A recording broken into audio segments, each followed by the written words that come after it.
আমরা কার্নো ম্যাপের আরেকটা সমস্যা নিয়ে আসছি, এই সমস্যা নিয়ে আলোচনা করব। তো আগের সমস্যা থেকে এখানে আলাদা কথা সেটা আগে আলোচনা করে দেই। এটা আমাদের কি, এই জিনিসটা এটা দ্বারা কি বোঝায়? এই চিহ্ন দ্বারা আমাদের বোঝায় প্রোডাক্ট অফ ম্যাক্সট্রাম, প্রোডাক্ট অফ ম্যাক্সট্রাম। তো আগের ক্লাসে আমরা বলছিলাম আমাদের যে ঘরগুলো অ্যাক্টিভ, সাম অফ মিন টার্মের জন্য কত বসাইতে হয়? 1।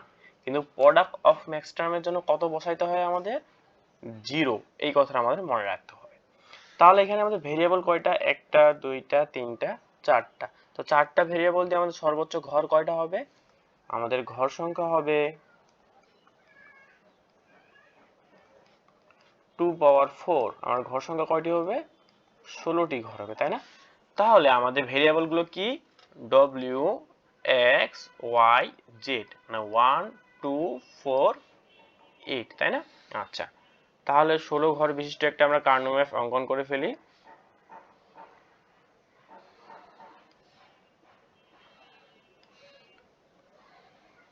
এই ছিল আমাদের কার্নো ম্যাপের যে 16টা ঘর কিভাবে অঙ্কন করতে হয় সেটা নিয়ে কিন্তু আমরা প্রথম ক্লাসে আলোচনা করছি। তো এটা যদি কারো মনে না থাকে, আগেই বলতেছি আবার, যে এই ঘরগুলো বা ম্যাপটা কিন্তু আমাদের অবশ্যই খুব ভালো করে মনে রাখতে হবে, নাহলে কিন্তু আমরা সমস্যার সমাধান করতে পারবো না। তো এখানে আমাদের এমএসবি বিট কোনটা? এটা, তাই না? এটা হচ্ছে এমএসবি বিট, আর এটা হচ্ছে আমাদের কি? RSB bit.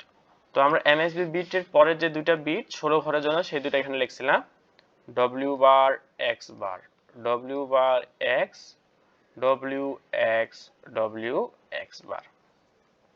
এই ঘরে আমরা কি লিখছিলাম? পরের দুইটা Y bar Z bar, Y bar Z, Y Z, Y Z bar. এইভাবে কিন্তু আমরা লিখছিলাম, তাই না? আমাদের ঘরগুলোর মান মনে আছে? যে এই ঘরের ডেসিমেল মান কত ছিল? 0। এটার মান ছিল কত? 1। এটার মান ছিল 3 2 4 5, এটা ছিল 6, এটা ছিল 7, এটা ছিল 8 9, এটা ছিল 10, এটা ছিল 11, এটা ছিল 12 13 14 15। এই যে ঘরগুলোর মান দেওয়া ছিল, তো আমরা কি বলছি? যে প্রোডাক্ট অফ ম্যাক্সট্রামের জন্য ঘরগুলোতে কত বসাইতে হবে? 0 বসাইতে হবে। ঘরগুলোতে কি বসাইতে হবে? 0 বসাইতে হবে। তাহলে এখানে কোন ঘর অ্যাক্টিভ? 1 নাম্বার ঘরটা অ্যাক্টিভ, তাহলে 1 নাম্বার ঘরে আমাদের কি বসাইতে হবে? 0। 3 নাম্বার ঘর অ্যাক্টিভ, 3 নাম্বার ঘরে আমাদের কি বসাইতে হবে? 0। 5 নাম্বার ঘর অ্যাক্টিভ, 5 নাম্বার ঘরে আমাদের কি বসাইতে হবে? এই 0। 7 নাম্বার ঘর অ্যাক্টিভ, এটাতে আমাদের কি বসাইতে হবে? 0। 13 নাম্বার ঘর অ্যাক্টিভ, এটাতে আমাদের কি বসাইতে হবে? 0। 15 নাম্বার ঘর অ্যাক্টিভ, এটাতে আমাদের কি বসাইতে হবে? এই যে 0। তাহলে আমার তো যেগুলো ঘর 0 অ্যাক্টিভ সেগুলো তো 0 বসাই দিয়েছি, তাহলে বাকি ঘরগুলো একই হবে। তাহলে মনে রাখতে হবে 0 তো বসাই দিলাম, তাহলে বাকি ঘরগুলো সব হবে 1। বাকি সব ঘরগুলো কি হবে? যেগুলোতে 0 নেই সেগুলো ঘরে কি হবে? 1। কারণ এখানে তো দুইটাই হইতে পারে, হয় 0 না হলে 1। ঠিক আছে? আচ্ছা, তাহলে এই যে নিচে আমাদের যতগুলো ঘর আছে সবগুলো ঘরে এখন কি হবে? আমাদের 1 হবে, তাই না?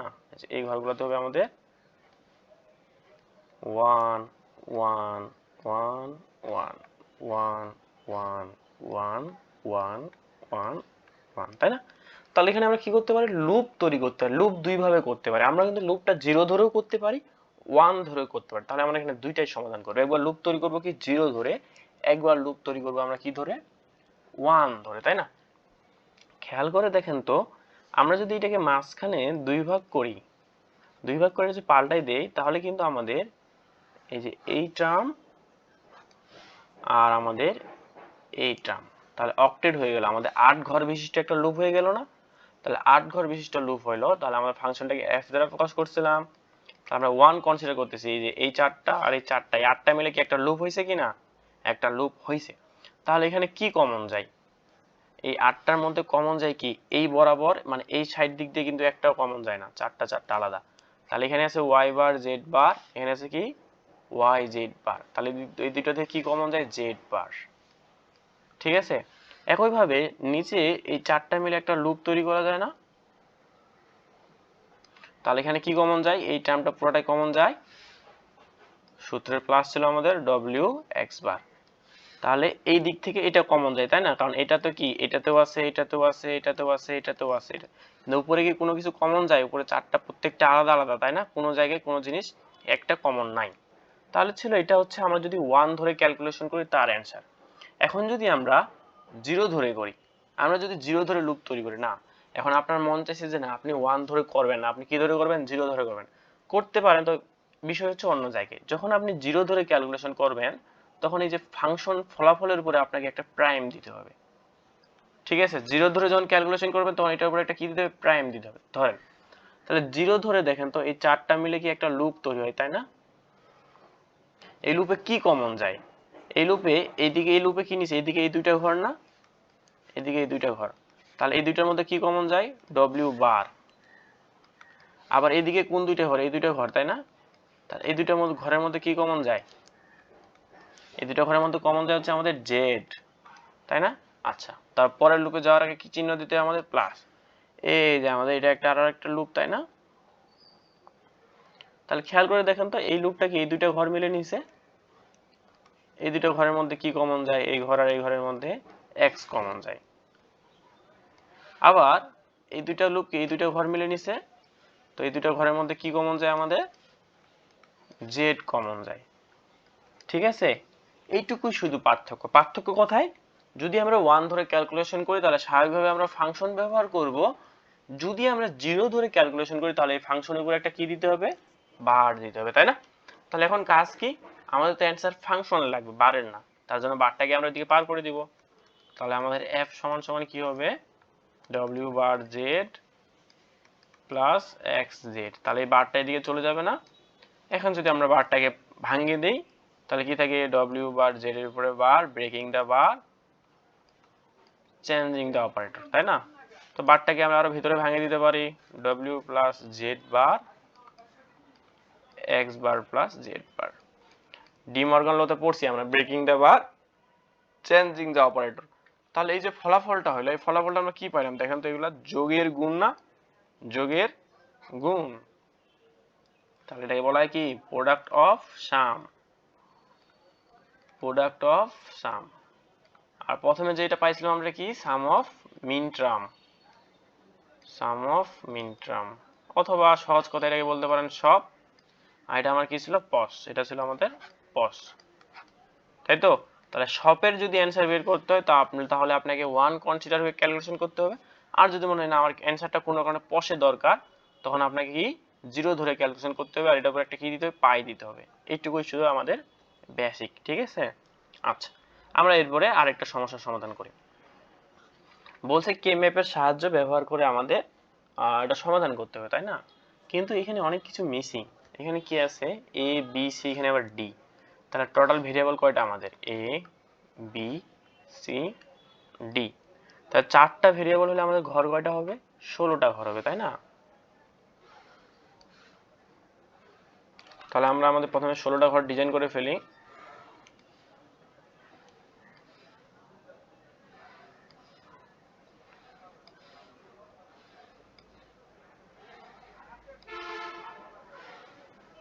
এই যে আমরা 16টা ঘর ডিজাইন করে ফেললাম, তাই না? তাহলে এখানে প্রথমে যেটা আছে সেটাকে তো আমরা এমএসবি বলি। তাহলে এ আমাদের কি, এমএসবি, আর সবার শেষে কি থাকে, ডি আছে, তাই না? ডি হচ্ছে আমাদের তাহলে কি, এলএসবি। এটুকু আমরা জানি।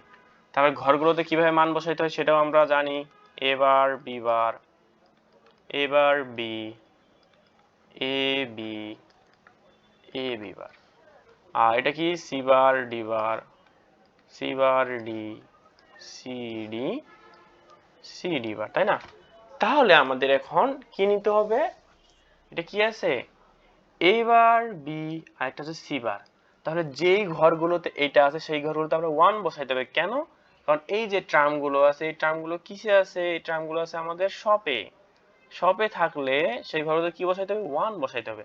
তাহলে এখানে এ বার বি কোথায় আছে, এই যে এই ঘরে আছে, এই সারিটাতে আছে আমাদের এ বার বি। সাথে কি আছে, সি বার, সি বার কোথায় আছে, এই যে এখানে একটা সি বার, এখানে একটা সি বার। তাহলে এই দুটো ঘরে আমাদের কি বসাইতে হবে, 1 বসাইতে হবে। ঠিক আছে, আবার এখানে কি আছে, এবি, এবি কোথায় আছে, এই যে এখানে আছে আমাদের এবি। আরেকটা কি আছে, সি বার, সি বার কোথায়, এই যে এই ঘরে সি বার, এই ঘরে সি বার। তাহলে AB C bar, AB C bar.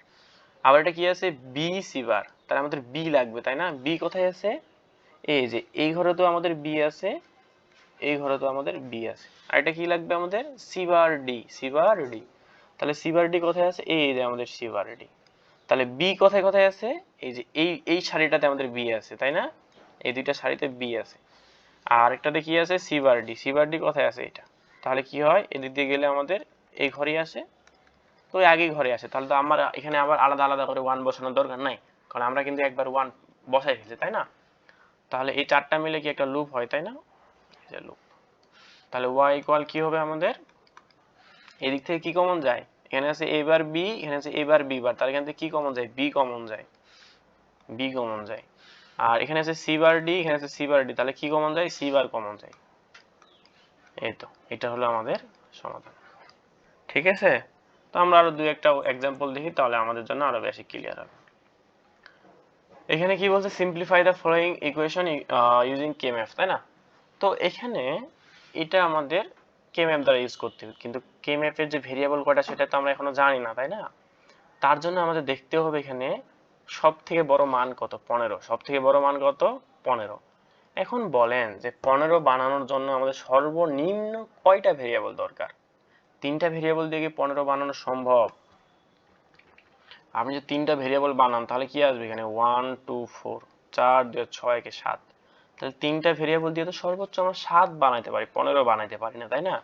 তাহলে আমরা যদি এই দেই 8 4 12 একে 14 আর একে 15, তার মানে আমাদের 15 বানাইতে গেলে সর্বনিম্ন ভেরিয়েবল কয়টা লাগবে, 4টা। তাহলে এই ফাংশনের জন্য আমাদের ভেরিয়েবল কয়টা লাগবে, আমাদের ওটা কিন্তু ভেরিয়েবল বলে দেয় নাই, আমাদের ক্যালকুলেশন করে নেওয়া লাগতেছে, আমাদের ভেরিয়েবল কয়টা লাগবে, 4টা, তাই না। তাহলে আমাদের ঘর সংখ্যা কয়টা হবে, ভেরিয়েবল যদি 4টা হয়, আমরা জানি আমাদের ঘর সংখ্যা ইকুয়াল 2 পাওয়ার 4। তাহলে ঘর সংখ্যা হবে কয়টি আমাদের, 16টি, তাই না। এখন 16 ম্যাপের আমরা একটা কার্নো ম্যাপ ডিজাইন করে ফেলি, তার ফাংশনগুলো নামকরণ করি আমরা, এটা হচ্ছে এ, এটা হচ্ছে বি, এটা হচ্ছে সি, এটা হচ্ছে ডি। আমরা নামকরণ করলাম, আপনার যদি পছন্দ না হয় আপনার ডব্লিউ এক্স ওয়াই জেড দিতে পারেন, এটা আপনার এখন তো পার্সোনাল বিষয়, যেহেতু ফাংশনে ওরা কোনো নামকরণ দেয় নাই, আমরা ইচ্ছা করে নিয়ে নিলাম এ বি সি ডি। তাহলে 16টা ঘর আমরা ডিজাইন করে ফেলি,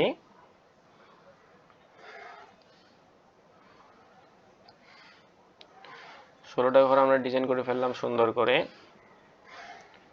আবার বলতেছি কার্নো ম্যাপের যে ম্যাপগুলো আছে, কয় ইনপুটের জন্য কয়টা ঘর হবে আর ঘরগুলো কিরকম হবে, এগুলো কিন্তু আমাদের অবশ্যই খুব ভালো করে মনে রাখতে হবে, তাই না। তো এখানে এটাকে 8-এর নিচে দিছি, তাই না, তাহলে এটা আমাদের কি এমএসবি, আর ডিটা কি আমাদের এলএসবি। তাহলে এখানে কি হবে আমাদের, এবার বি বার, এবার B, A B, A B বার।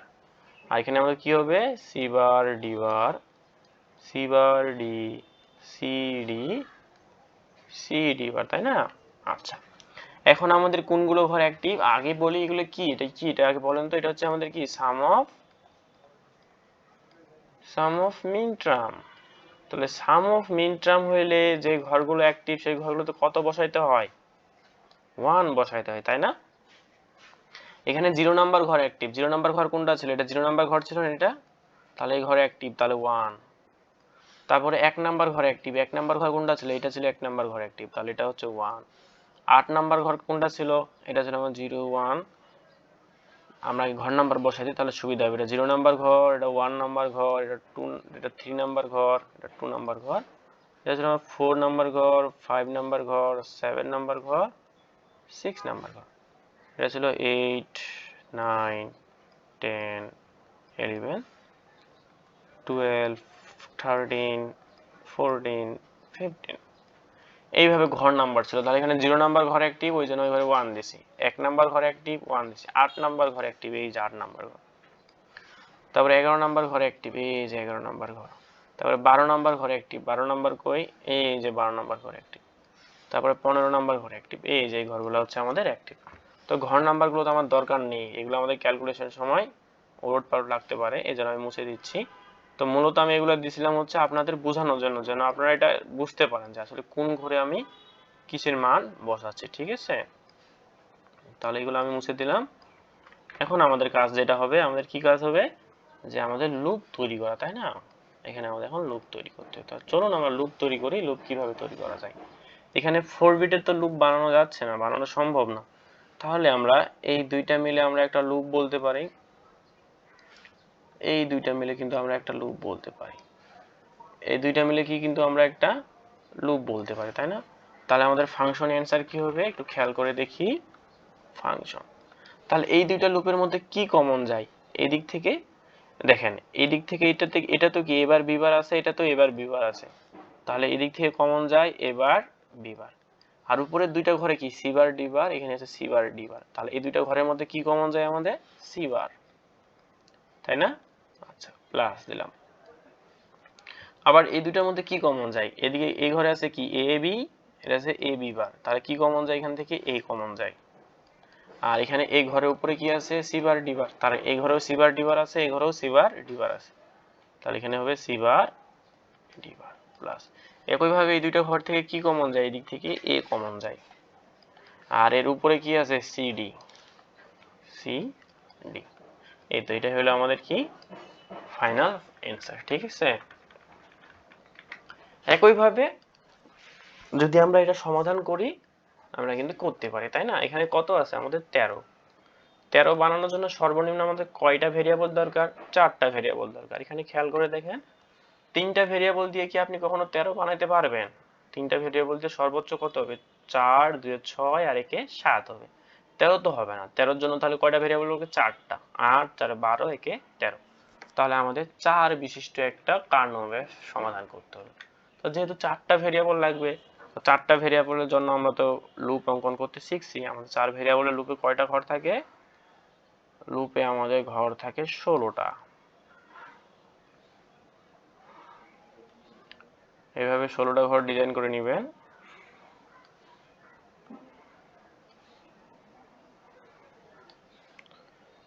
আচ্ছা, এই যে আমরা 16টা ঘর ডিজাইন করে নিলাম, তাই না?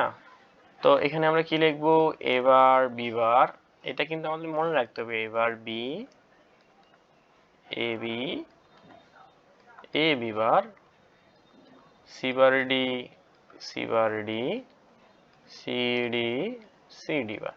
তাহলে প্রথমে আমাদের 2 নাম্বার ঘরে অ্যাক্টিভ। 2 নাম্বার ঘর কোনটা ছিল? এটা ছিল 0, এটা ছিল 1, এটা ছিল আমার 2 নাম্বার ঘর, তাই না? 2 নাম্বার ঘরে অ্যাক্টিভ, তাহলে এই ঘরে কত দিতে হবে? 1। কেন 1 দিলাম?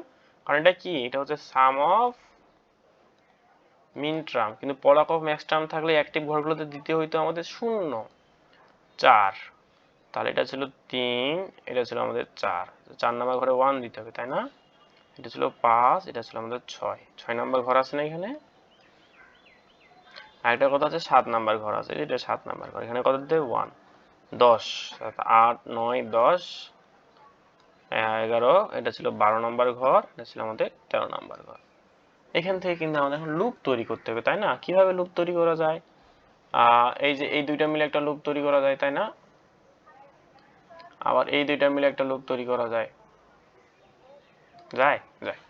আবার এই দুইটা মিলে একটা লুপ তৈরি করা যায়, আবার কিন্তু আমাদের এই দুইটা মিলে একটা লুপ তৈরি করা যায়। কিন্তু এটা তো বাকি আছে, এটা দিয়ে আবার কিভাবে লুপ তৈরি করা যায়? যে এটা দিয়ে এইভাবে অর্ধেক দিয়ে এইটাকে দিয়ে আমরা আবার একটা লুপ তৈরি করতে পারি, তাই না? এভাবে আমরা লুপ তৈরি করতে পারি। তো এখানে আমাদের শিখার যে বিষয়টা সেটা নিয়ে আমরা আসলে এখানে আলোচনা করব, ঠিক আছে? এখানে আমাদের নতুন কিছু শিখার বিষয় আছে, সেগুলো নিয়ে আমরা একটু আলোচনা করব। নতুন একটা টপিক আসছে আর কি, ঠিক আছে? এখানে প্রথমে আমরা বসাই। এই এই লুপের জন্য আমাদের এদিক থেকে কি কমন যায়? এবি কমন যায়। আর উপর থেকে কি কমন আছে? এটা C bar D bar, C bar D, তাহলে সি বার কমন থাকে, তাই না? আবার একইভাবে এই লুপের জন্য আমাদের এদিক থেকে কি কমন যায়? বি বি, বি কমন যায়, তাই না? আর উপরে কি আছে? এটা সি বার ডি বার। তো পরবর্তীতে আমরা যখন ক্যালকুলেশন করতে যাব, দেখেন তো এই যে এটা একটা লুপ ছিল আমাদের, তাই না? এটা একটা লুপ ছিল। এই লুপের সদস্য কয়টা ছিল? 2টা। এটা একটা সদস্য, এটা একটা সদস্য। এখন এখানে একটা সুন্দর জিনিস আছে যে কোন লুপের প্রতিটি সদস্য যদি অন্য লুপে অংশগ্রহণ করে তাহলে সেই লুপটাকে বাদ দিতে হবে। তাহলে কি লিখবো আমরা? কোন লুপের কোন লুপের প্রতিটি সদস্য যদি অন্য লুপে অংশগ্রহণ করে, অন্য লুপে থাকে, তাহলে সেই লুপ বাদ দিতে হবে। তাহলে সেই লুপ বাদ দিতে হবে, তাই না? তাহলে দেখেন তো এই লুপটা, এই লুপের যে 1 1 আছে, এই 1 কি করছে, একবার এই লুপে অংশগ্রহণ করছে, আর এই 1 কি করছে, এই 1 আবার এই যে এটা লুপে অংশগ্রহণ করছে, তাই না? তার মানে এই লুপের দুইটা 1ই অন্য অন্য লুপের সাথে অংশগ্রহণ করছে। তার মানে এই লুপটা এখন কি, এই যে এই লুপটা এখন কি, এই লুপটা এখন আমাদের বাদ। কোন লুপের প্রতিটি সদস্য, এই লুপের সদস্য কয়টা, দুইটা, এটা একটা এটা একটা, প্রতিটি সদস্য অন্য লুপে অংশগ্রহণ করলে সেই লুপটাকে আমাদের বাদ দিতে হবে। তার মানে এই লুপটা আমাদের বাদ। ঠিক আছে, এখন আমাদের লুপ আছে আর কোনটা, এই যে এই লুপটা। তাহলে এই লুপের এদিক থেকে কি কমন যায়, এদিক থেকে কমন যায় আমাদের এবার বি, আর উপর থেকে কি কমন যায়, এই দুটো ঘরের মধ্যে সি কমন যায়, তাই না? আরেকটা আছে কি আমাদের, এই যে এইটা আর এইটা। এই লুপের মধ্যে কয় নাম্বার ঘর, এই যে এইটা ঘর আর কোনটা ঘর, এইটা ঘর। এই দুটো ঘরের মধ্যে কি কমন যায়, বি বার। আর উপরে কি আছে আমাদের, সি ডি বার। ঠিক আছে, তো কার্নো ম্যাথের এইগুলো সমস্যার সমাধান ছিল। কার্নো ম্যাথের ডোন্ট কেয়ার কিভাবে ইউজ করতে হয় সেগুলো নিয়ে আমরা পরবর্তী ক্লাসে আলোচনা করব। এই ক্লাস এখান থেকেই, সাথে থাকার জন্য অনেক অনেক ধন্যবাদ। আল্লাহ হাফেজ।